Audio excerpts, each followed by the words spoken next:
Good morning everyone. Home cook Ranjana चॅनलवरती आपल्या सर्वांचं पुन्हा एकदा स्वागत आहे. तर आजची रेसिपी होणार आहे पोळी भाजीचा नाश्ता मी इथे करणार आहे. तर भाजी होणार आहे आजची डाळ भोपळा. रेसिपी छोटीशी आहे, संपूर्ण बघा. करण्यासाठी बघा मी भोपळा घेतलेला आहे, कोळा आहे हा, आणि एक टोमॅटो. तर टोमॅटोचा एवढा वापर करणार नाही, अर्धाच घेणार आहे. स्वच्छ धुवून घेते आणि आपण कापून घेऊ. तर भोपळा धुवून घेतलेला आहे, टोमॅटो धुवून घेतलेला आहे मी. भाजी धुवायच्या कापायच्या आधीच आपल्याला धुवून घ्यायची आहे. आपल्याला पाहिजे तेवढा आपल्याला भोपळा इथे घ्यायचा आहे. आता बघा, बरेच जण भोपळ्याच्या आतले हे जे काही बिया असतात ना ते काढून टाकतात. तर मी त्या काढत नाही, माझ्या इथे त्या काढलेल्या आवडत नाहीत. तर तुम्ही बघा, आवडत नसेल तर काढून टाका. पण बघा, भाजी म्हणते की त्यातल्या काही गोष्टी ज्या असतात त्या आपण आवडत नाही म्हणून काढतो की कोणाचं बघून काढतो मला माहिती नाही.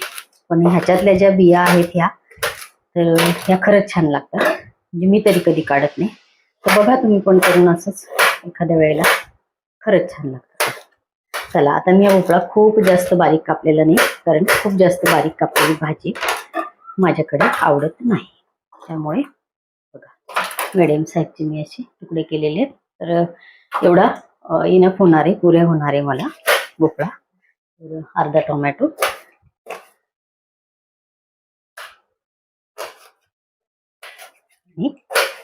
छोट्या साईजचे 2 कांदे घेणार आहे. छोट्या साईजचे 2 कांदे मी इथे घेतलेले आहेत. कांदे पण फार बारीक कापायचे नाही. हे बघा,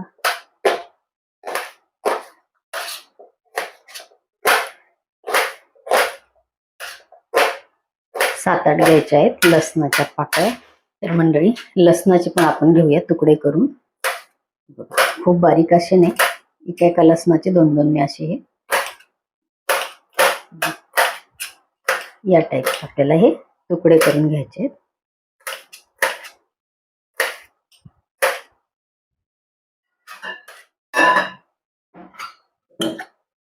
दोन टीस्पून मी घेतलेलं आहे तेल. तेल आपल्याला कडकडीत गरम करायचं आहे. तेल आपलं गरम झालेलं आहे. तर अगदी 10-12 दाणे घालायचे आहेत आपल्याला मेथीचे. आरोग्यासाठी चांगले आहेतच आणि छान त्याचा भाजीमध्ये स्वाद येतो. तर नक्की घालून बघा, कधी घातले नसेल आधी तर. अर्धा टीस्पून पेक्षा कमी आहे राई, आणि पेक्षा कमी आहे जिरं. आता आपल्याला घालायचं आहे लसूण आणि कांदा.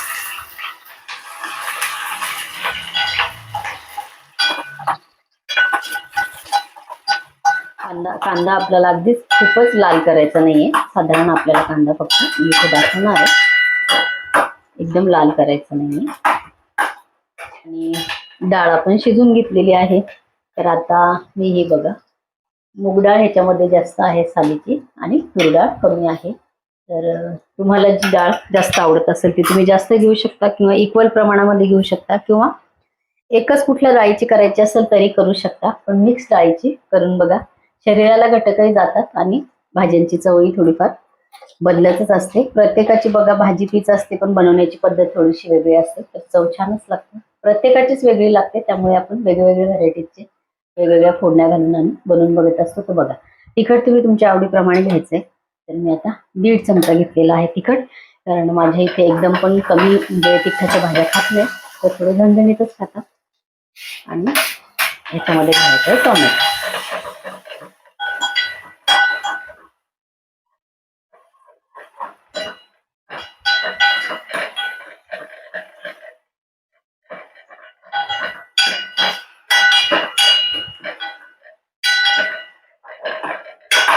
आता आपल्याला घालायचं ह्याच्यात आपण घेतलेला भोपळा.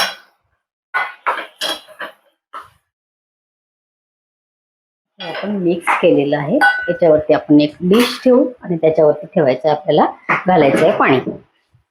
बघा, थोडंसं खोलगट असं मी झाकण घेतलेलं आहे, जेणेकरून त्याच्यामध्ये आपल्याला पाणी थोडंसं जास्त गरम करतात. ऑलरेडी जर पाणी गरम केलेलं असलं तर तुम्ही भाजीमध्ये टाकू शकता. आता हे पाणी गरम नाहीये म्हणून तेवढी भाजी आपली परतल्या जाते आणि पाणी गरम होतं. बघूया, एकदा आपण भाजी परत एकदा खालीवर मिक्स करून देऊ. त्याआधी आपल्याला घालायचं आहे 1 टीस्पून फक्त आहे हे शेंगदाण्याचं कूट. तुम्हाला हवं तर तुम्ही जास्त घालू शकता, पण मी 1 टीस्पून घातलेला आहे. जाडसर कुटलेला आहे, शेंगदाणे भाजलेले आहे. शेंगदाणे भाजलेले नसेल तर तुम्ही जेव्हा फोडणी करता, जेव्हा कांदा वगैरे, तर तेव्हाच त्याच्यामध्ये भाजलेले शेंगदाणे नसतील तर जाडसर कुटून आम्ही छान परतून घेऊ, कारण ते भाजलेले असेल तर छान लागतं. तर ह्याच्यामध्ये घालायचं आपल्याला पाणी. पाणी घालून झालं, 1 उकळी आली की मग आपल्याला घालायची डाळ. 1 उकळी आपल्याला छान दुधी भोपळ्याला घ्यायचे आहे. आता इकडे मी पीठ मळून ठेवलेलं आहे, ते पोळपाट घेतलेलं आहे, मी तवा ठेवलेला आहे. तर आता भाजी उकळलेली आहे. अगोदर आपण भाजीकडे बघूया, नंतर आपण चपाती लाटायला घेऊ. पाणी घातल्यानंतर खळखळून आपली उकळी आलेली आहे. आता घालायची आहे आपल्याला शिजवून घेतलेली डाळ.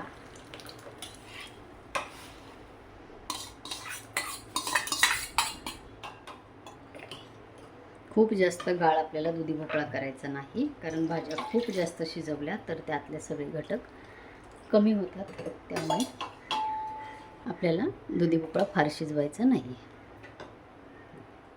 गरजेनुसार पाणी घाला, घट्ट पातळ कशी हवी तशी भाजी, ती तुमच्या आवडीप्रमाणे. आता इथे घालायचं आहे मीठ, चवीपुरतं घालते मीठ. आणि आता आपण घेऊया चपात्या लाटायला. इथे मी चपात्या लाटायला घेते. माझ्या चपात्या एकदम छोट्या छोट्या नसतात.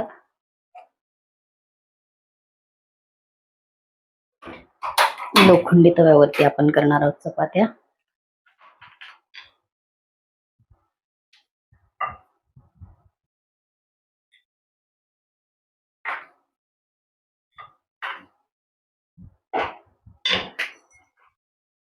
थोडंसं लावायचं आहे तेल. मी अशी ही चौपदरी हे करून उंडा करून आणि चपाती करते. प्रत्येकाच्या चपात्या करण्याची पद्धत वेगवेगळी आहे, पण ही चपाती खूप मऊ येते, छान येते. करून बघा.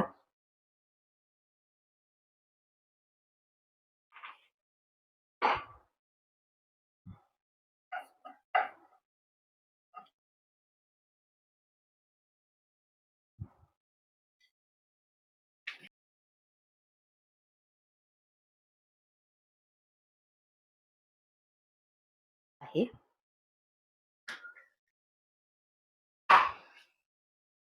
इकडे आपली मस्त भाजी शिजते, एकीकडे झालेला आहे तवा गरम.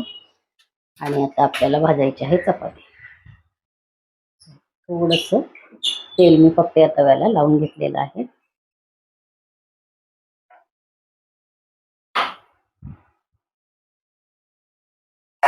वरची चपाती भाजेपर्यंत खालची चपाती तयार होते मंडळी. जर आपला स्पीड व्यवस्थित असेल तर.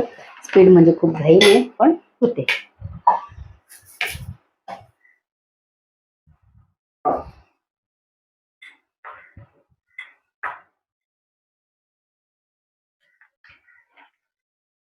तेल तूप तुम्हाला लावायचं असेल तर लावू शकता, अन्यथा बरेच जण तेल चपातीला लावत नाही, नंतर खाली काढल्यानंतर तूप लावतात. तर जशी तुमची आवड असेल तसं तुम्ही ते चपाती भाजून घेऊ शकता.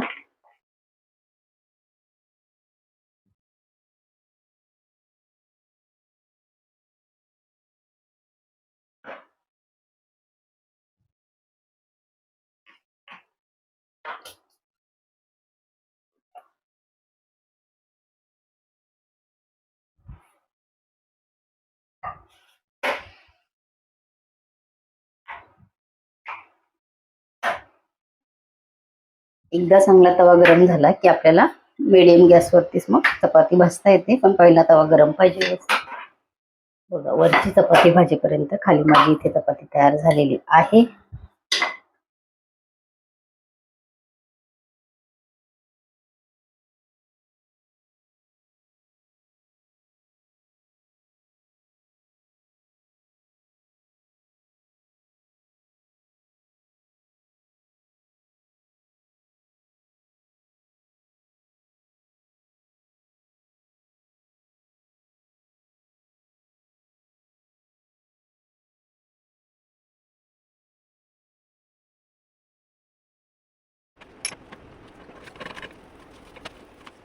तर मंडळी, अशा प्रकारे आपल्या चपात्या झालेल्या आहे आणि इकडे भाजी सुद्धा आपली तयार झालेली आहे. तर आता आपण घेऊया ताट वाढायला. मऊ लुसलुसीत आपल्या चपात्या झालेल्या आहेत. चपात्या तयार आहेत आणि बघा दुधी पण आपलं मस्त इथं शिजलेलं आहे. तर दुधी तुम्हाला मी इथे सुरीने कापून दाखवते. फार जास्त आपल्याला तो शिजवायचा नाही. हे बघा एकदम गाळ करायचं नाही. ह्या भाजीला खूप छान चव लागते. तर ह्या पद्धतीने डाळ भोपळा नक्की करून बघा. तर मंडळी इथे झालेलं आहे आपलं गरमागरम जेवण तयार. हे बघा लेयर सुटतात ह्या चार आपण जे हे केले 4 पदरी उंडा करून जी चपाती करतो तर ह्या पद्धतीने नक्की करून बघा. एकदम मऊसूत ही चपाती येते.